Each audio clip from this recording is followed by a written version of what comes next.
ऋषि को बुला करके पुत्र कामेष्टि प्रारंभ हुआ। वन कुंड से स्वयं अग्निदेव चरो लेकर के प्रकट हुए। चारों रानियों को चरो बाटी और चारों रानियां गर्भवती हुई।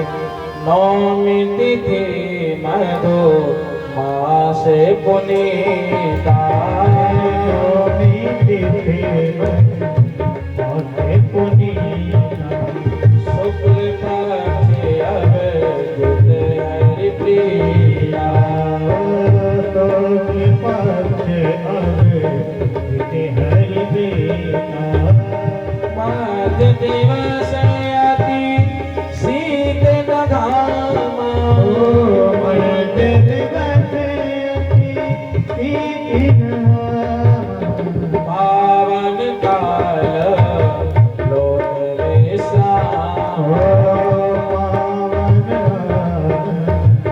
लोक विश्राम, जय सिया राम, जय सिया राम, जय सिया राम, जय सिया राम,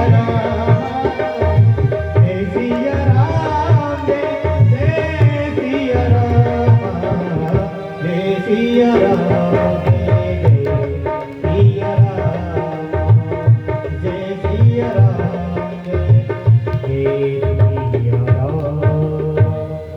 नौमी तिथि में चैत्र के महीने में शुक्ल पक्ष में दिन के ठीक 12 बजे अवधूत नक्षत्र में भगवान राघवेंद्र सरकार कौशल्या मैया के भवन में प्रकट हो गए।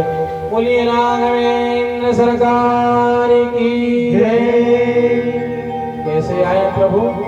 सशंख चक्रम सकिरीट कुंडलम सफेद वस्त्रम सरसीरुहेक्षणम सहावक्षस्थलकौस्तुभश्रियं नमामि विष्णुं शिरसा चतुर्भुजं। भगवान शंख चक्र गदा पद्म कौस्तुभमणि धनुष्बाण आदि को लेकर के आए। कौशल्या मैया ने कहा प्रभु मैंने तो आपको पुत्र के रूप में बुलाया था, आप तो पूरे पिताजी बन करके आए हैं। अरे बालक जन्म लेता है तो क्या आयुध लेकर के पैदा होता है? बालक छोटा होता है, नन्हा सा होता है, रुदन करता है, वस्त्र होता है। आप तो पूरा श्रृंगार करके आए हैं। तो भगवान बोले तो क्या हमें आज बालक बनना पड़ेगा? बोले हाँ। प्रभु बोले रोना भी पड़ेगा? बोले बिल्कुल। तो बालक जन्म लेता है तो रुदन करता है। राम जी बोले ठीक है। सोने बचन सुजाना रोदन दाना हे बालक सोर रूपा। सोनी बचन सुजाना रोदन दाना हे बालक सोर रूपा। भय प्रगट कृपाला दीन दयाला जय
बोली सच्चिदानंद भगवान की जय हो।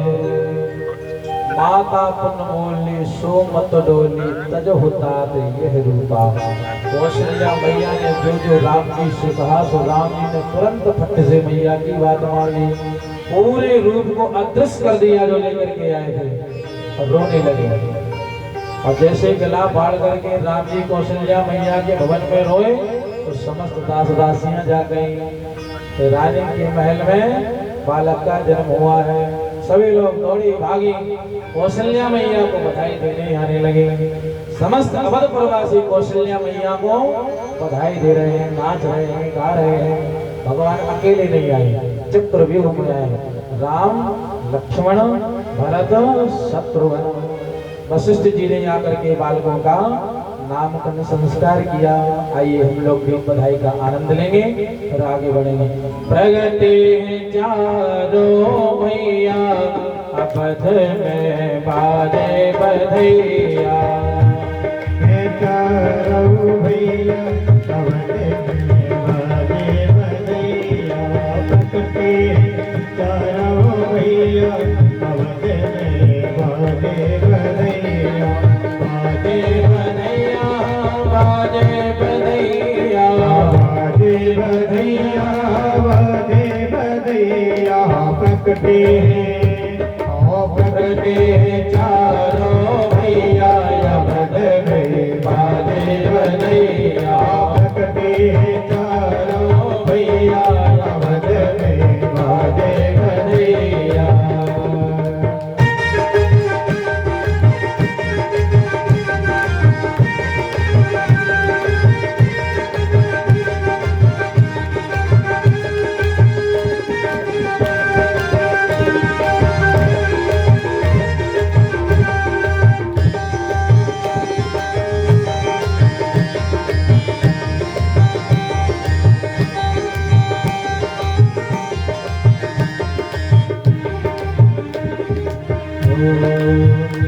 जो लुटावे अनधन सोना, जो लुटावे अनधन सोना, अनधन सोना, अनधन सोना, अनधन सोना, अनधन सोना।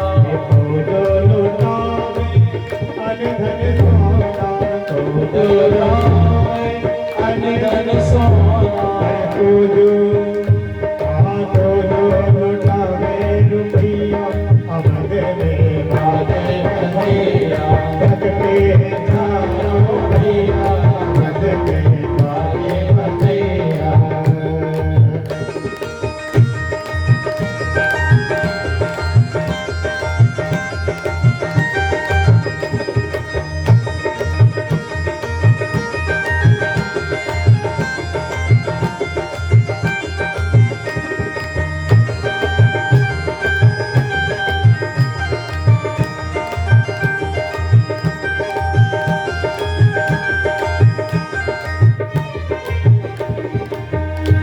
लुटावे अने धन सोना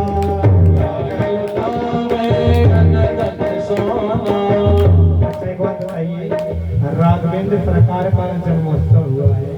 आप लोग ऐसे तरीके से बैठे हैं जैसे वक्त लगन करती है ना, देखा आपने तरह करता है तो जाते हैं सब लोग बता सकेंगे, ऐसे ही बैठे सभी लोग। अरे राघवेंद्र सरकार का जन्म हुआ है तो आप लोग नाचिए झूमिए बधाई डालिए। ओ राजा लुटावे अने धन सोना, राजा लुटावे अने धन सोना, अने धन सोना, अने धन सोना, अने धन सोना, अने धन सोना, राजा लुटावे अने धन सोना, राजा लुटावे अने धन सोना, मैया लुटावे रुपया बदले वादे बदैया, मैया लुटावे रुपया बदले वादे बदैया।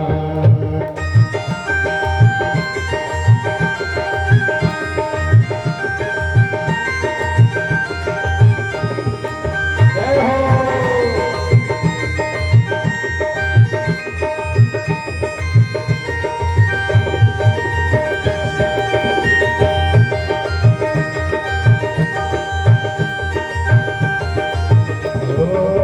प्रकृति तारो भैया बजे मेरे बाबे वालिया, प्रकृति तारो भैया बजे मेरे बाबे वालिया, रे बाजे बदैया, बाजे बदैया, बाजे बदैया, प्रकृति तारो भैया बजे मेरे बाजे बदैया,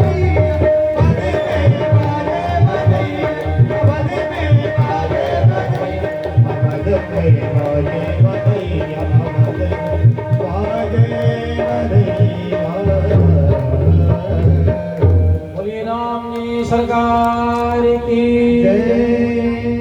आदो राम तपो बना दिगमनो हत्यामृगमो कांचनमो वेदेहि हरणं जटायुवर्णो सुग्रीव संभाषणं बालीनिग्रहणो समुद्रतरणो लङ्कापुरीदाहनं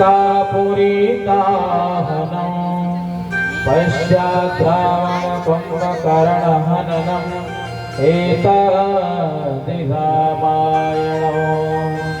एक श्लोक में पूरी राम कथा से सुखदेव जी महाराज ने श्रवण करा दी, क्योंकि सुखदेव जी महाराज ने 2 अध्याय में राम कथा कही। अब चलते हैं चंद्रवंश की ओर। कथितो वंश विस्तारो भवता सोम सूर्ययोः राज्ञं चो वै वंश्यानां चरितं परमाद्भुतम्। भगवान नारायण के पुत्र हुए ब्रह्मा, ब्रह्मा के पुत्र हुए अत्रि, अत्रि के पुत्र हुए चंद्रमा, और चंद्रमा के पुत्र हुए बुध, बुध के हुए पुरुरवा, पुरुरवा के हुए नहुस, और नहुस के से वंश में आगे चल के बड़े प्रतापी हुए रंती देव, और रंती देव के वंश में हुए ययाति, ययाति के हुए यदु, यदु के देवमीन, और देवमीन के सूरसेन, और सूरसेन के हुए वसुदेव, और वसुदेव जी की पत्नी है देवकी, और देवकी के पुत्र हुए भगवान श्री कृष्ण। परीक्षित ने प्रश्न किया, गुरुदेव आपने अन्य कथाओं को बहुत विस्तार से सुनाया, और जब मेरे प्यारे प्रभु की कथा आई तो तुरंत आप चटपट कर गए। इस कथा को भी मैं विस्तार से सुनना चाहता हूँ। यदा यदा हि धर्मस्य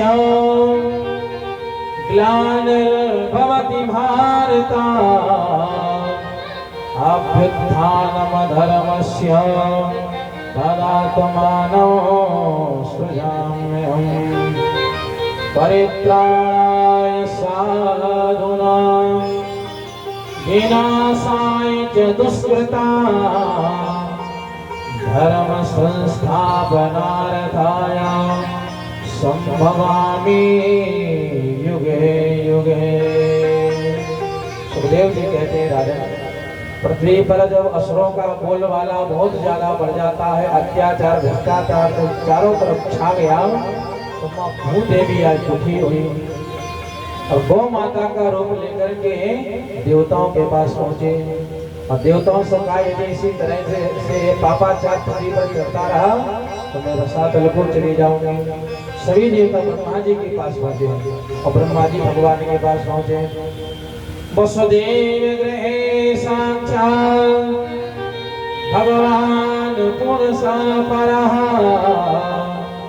जनस्य ते तत्प्रियार्थं संभवन्तु सुरस्त्रियः। ब्रह्मा जी बोले देवताओं हमारी भगवान से बात हो गई।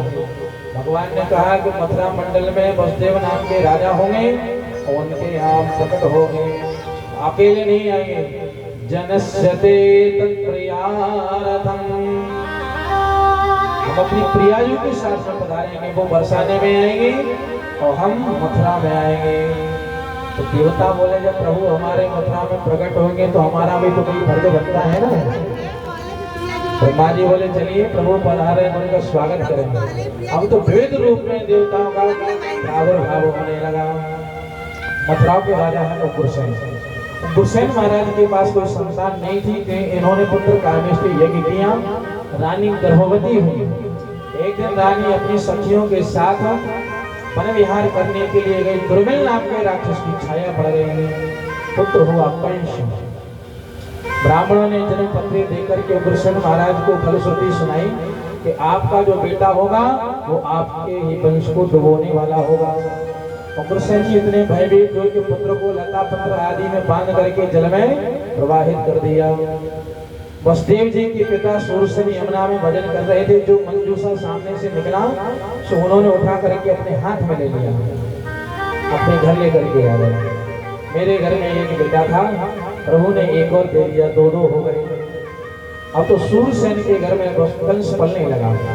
एक दिन नारद जी महाराज आए और नारद जी ने कहा कि तुम सूरसेन के पुत्र नहीं हो, तुम उग्रसेन के पुत्र हो और सूरसेन के घर में पल रहे हो। रात्रि में उठ करके कंस गया, महेंद्राचल पर्वत पर पहुंचा।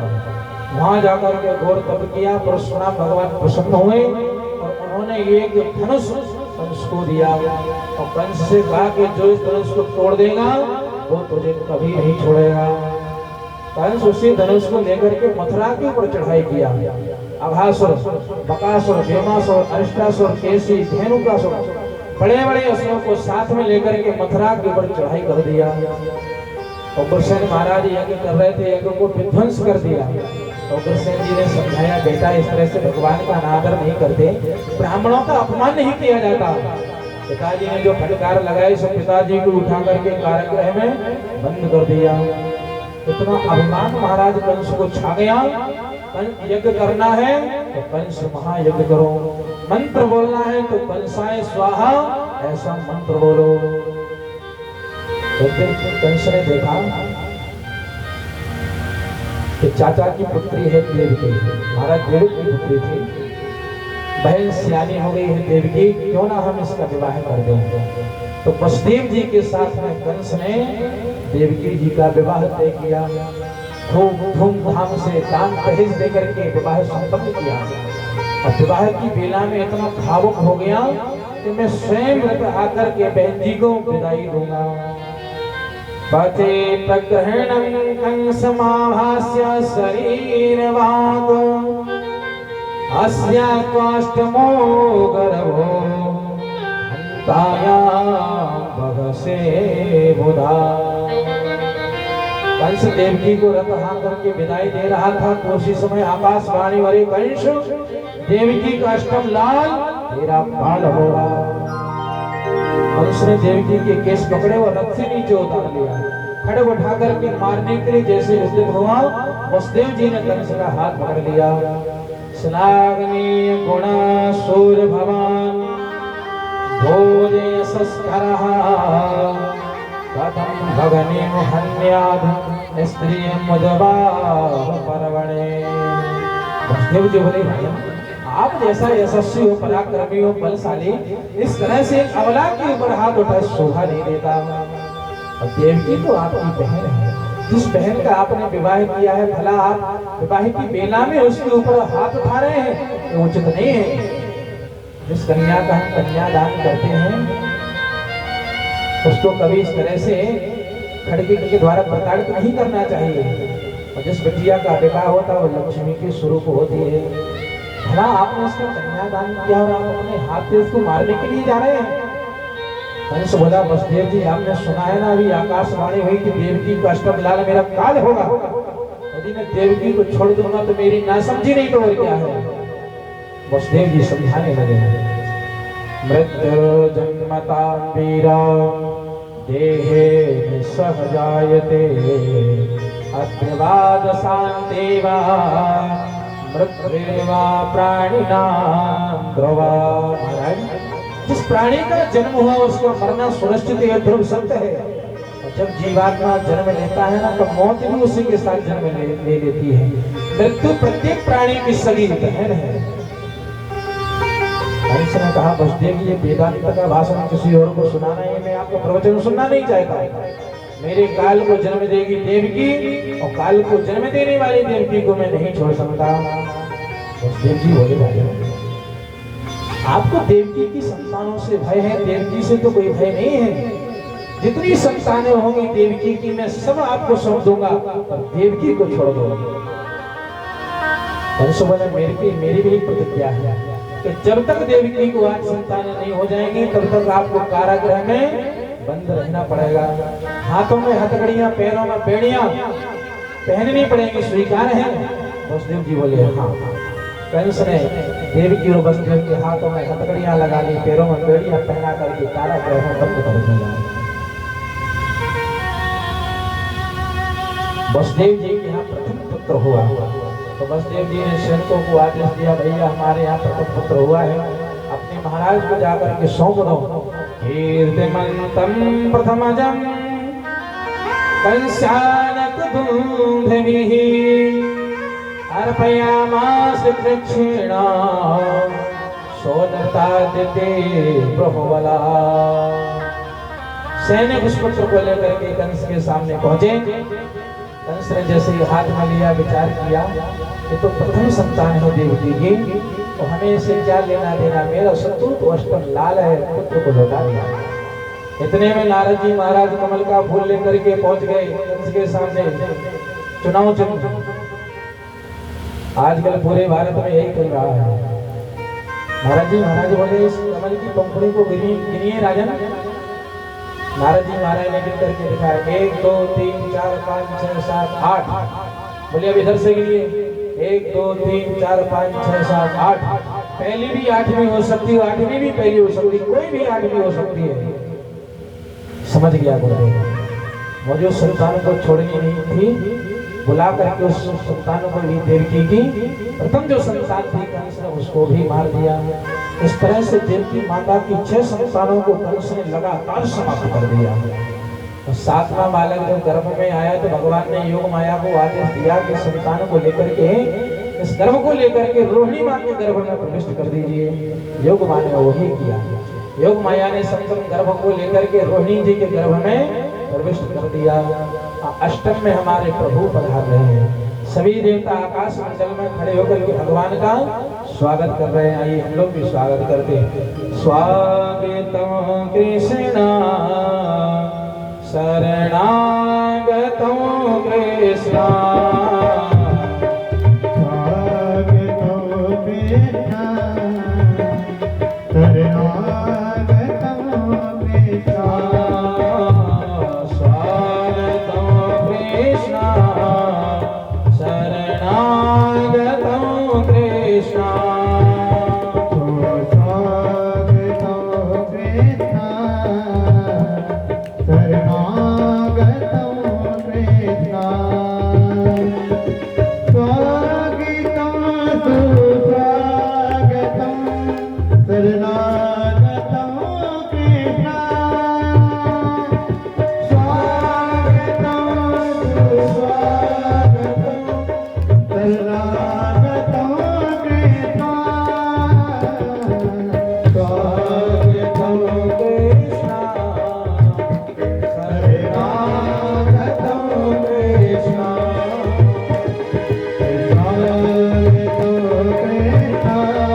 शरणागतों कृष्ण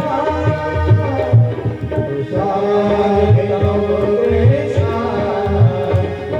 स्वागतों कृष्ण स्वागतों कृष्ण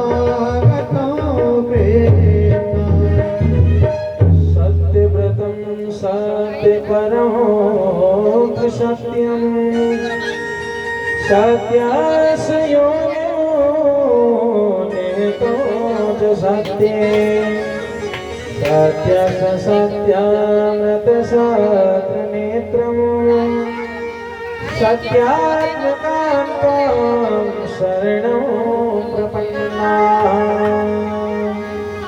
सत्य सत्य कह करके भगवान की स्तुति गा रहे हैं, गर्भ स्तुति है।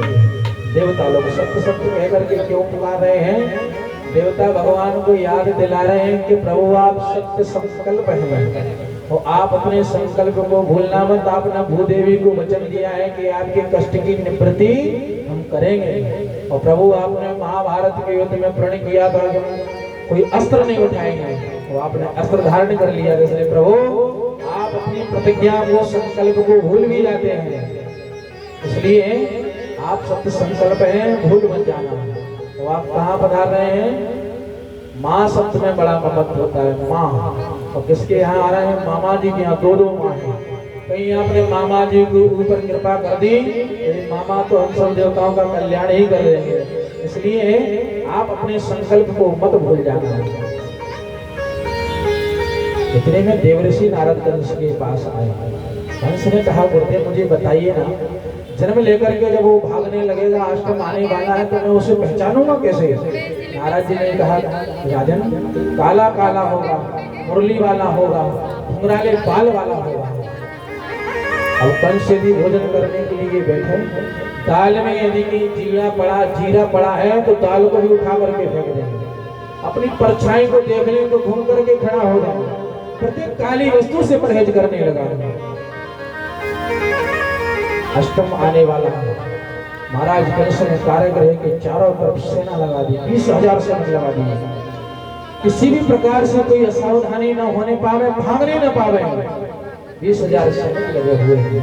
भादों का महीना है, अष्टमी तिथि है, कृष्ण पक्ष है, बुधवार है, रोहिणी नक्षत्र है, हर्षण योग आया, पवकर्ण आया, रात्रि के ठीक 12 बज रहे हैं।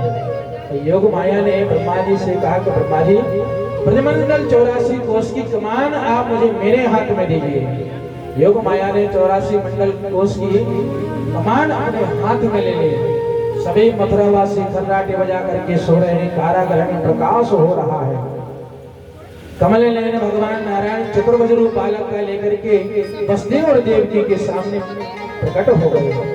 तमद्भुतं बालकमं भुजेक्षणं चतुर्भुजं शङ्खगदायुधायुधं श्रीवत्सलक्ष्मणगलशोभे पीताम्बरं सार्पयोधुशोभगम्। कैसे पधारे प्रभु? शंख चक्र गदा पद्म आदि लेकर के आए हैं। शंख जैसी ग्रीवा है, मुट्ठी भर की कमर है, बिम्बा फल जैसे ओठ है, टमाटर जैसे गाल है, शंख जैसी ग्रीवा है। निर्निमेष नेत्रों से देवकी मैया निहार रही है। देवकी मैया कहती है, मेरा आज कितना बड़ा स्वभाव है, निर्गुण निर्विकार निशेष निधि है, निरुपाध है, ब्रह्म ही तो स्वयं मेरे यहाँ पुत्र बन करके आया है।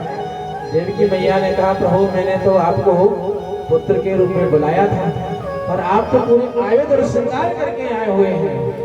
भगवान बोले माता, जो काम हमें 11 वर्ष के बाद करना था तो हम सोच रहे हैं कि आज ही कर दें। जन्म लेते ही मामा जी मारने के लिए दौड़े चले जाते हैं।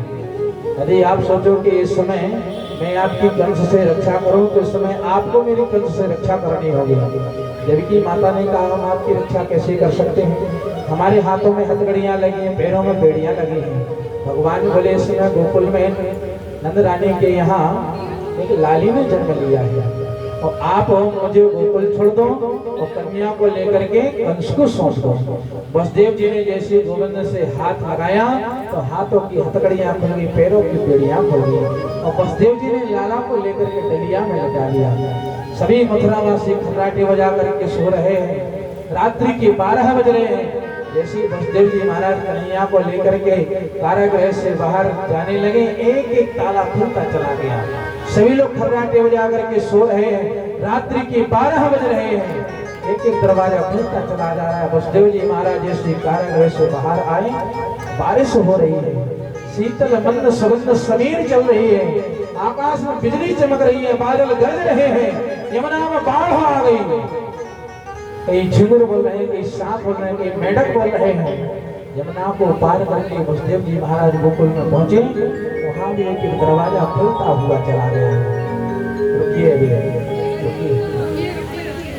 गोकुल में पहुंच गए तो वहां जाकर के भगवान ने लाला को लटा दिया और लाली को उठा करके लेकर के आए।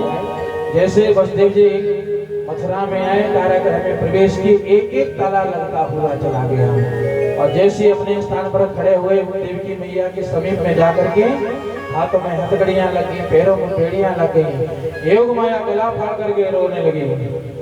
जैसे ही योग माया हुई, जितने सेवक थे सैनिक के सुर जाते। वसुदेव जी ने सैनिकों को आदेश दिया, रे भैया अष्टम संतान के रूप में हमारे यहाँ एक कन्या हुई है, इस कन्या को लेकर के अपने महाराज को जाकर के सौंप दो। सैनिक आए, कन्या को लेकर के गए, कंस के हाथ में सौंप दिया। वो कन्या कंस के हाथ से छूट करके आकाश मंडल में चली गई। आकाशवाणी कर दिया, रे कंस तेरे शत्रु ने ब्रजमंडल में जन्म ले लिया। कंस बोला, अरे बहन जी बताइए ना मेरे शत्रु ने कहाँ जन्म लिया है। योग माया बोली, पूरी जन्म पत्री नहीं बताऊंगी। नंदो को विग्रहे जाता यशोदा कर्म संभवा ततस्तानासयस्यामि विंध्याचल निवासिनी। योग माया विंध्य पर्वत पर जाकर के विराजमान हो गई और विंध्येश्वरी माँ के नाम से विख्यात है। बोली विंध्येश्वरी मैया की जय। ये तो रही मथुरा की लीला। अब चलते हैं गोकुल में। नंदस्वात्मज उत्पन्ने जाता दो मामना आहूय विप्रान वेद ज्ञान स्नाता सुचिरलंकृता। प्रेम से बोलिए राधे राधे राधे। नंद बाबा 90 वर्ष के डोकरा है गए पर छोरा छापरो कछु ना भयो। एक दिन नंद बाबा के घर संत ब्राह्मण की मंडली आई और बाबा ने चकाचक खीर मालपुआ की पंगत करवाई। महंत जी ने जैसे ही भंडारा पाया और पेट पर हाथ घुमाया और नंद बाबा ने दंडोत की। सो महंत जी ने आशीर्वाद दिया, पुत्रवान भव। नंद बाबा बोले, महाराज 90 वर्ष के डोकरा बुढ़ापे में का आशीर्वाद दे रहे हो, अब का है जाएगा, अभी तक तो मेरे यहाँ भयो ना है। महंत जी बोले, अरे बाबा जब तक हमारा आशीर्वाद सफल ना हो जाएगा तब तक हम तेरो घर छोड़ने वाले नहीं। तू चकाचक खीर मालपुआ की पंगत कराए जा और तेरे घर में बैठ करके हम संताल गोपाल के मंत्र को जाप करेंगे, देखें कैसे नहीं छोड़ा हो। अब तो महाराज नंद बाबा ने दूध दही माखन मिश्री के भंडारे खोल दिए। ब्राह्मण देवताओं ने संतान गोपाल के अनुष्ठान को प्रारंभ किया। कुछ ही दिनों में अनुष्ठान के फलस्वरूप यशोदा मैया को परम लाभ प्राप्त हो गया। पूरे ब्रजमंडल में खबर फैल गई। यशोदा जी को 84 के गज के लहंगा सिलवा करके बधाई देने के ताई जाएंगे।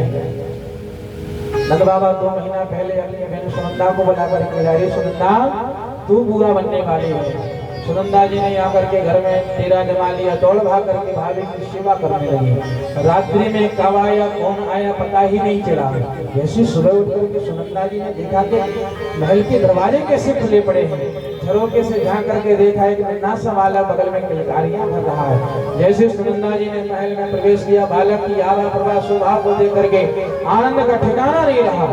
बोलने लगी है गयो है गयो है गयो। बोला सबरे बोले कहाँ भयो, ऊपर हाथ धर के बोले कुछ नहीं भयो, पहले ये बताओ मेरे भैया कहाँ हैं। वाला सबरे बोले कि आपके भैया तो हथाई पर जाकर के माला सटका रहे होंगे। सुनंदा जी बोली भैया मैं आपको कल से ढूंढती हुई डोल रही हूँ। बाबा बोले क्या बात है। सुनंदा जी बोली पहले बाबा ये बताओ मुझको कहाँ दोगे। प्रेम से बोलिए राधे राधे। नंद बाबा बोले बहन तेरी जो इच्छा हो सो ले लीजिए। सुनंदा जी बोले नहीं बाबा आए तो आपको बताना पड़ेगी मुझको कहाँ दोगे। नंद बाबा ने हाथ के ऊपर तिजोरी की चाबी धर दी। नंद बाबा बोले बहन तेरी जो इच्छा हो सो ले लीजिए। सुनंदा जी ने धीरे से जाकर के नंद बाबा के कान में कही भैया तेरे घर में लाला को जन्म भयो है। 90 वर्ष के डोगरा नंद बाबा खुशी की मारे ऐसे उछल पड़े जैसे कोई 16 वर्ष को छोड़ा हो, अपने बुढ़ापे को भूल गए। और नंद बोले भैया घर में लाला को जन्म तो है गयो कैसे मनाएंगे। नंद बाबा बोले जाओ तो ब्राह्मण देवता अनुष्ठान कर रहे हैं उनको बुला करके लाओ। आओ पित्रान मेरा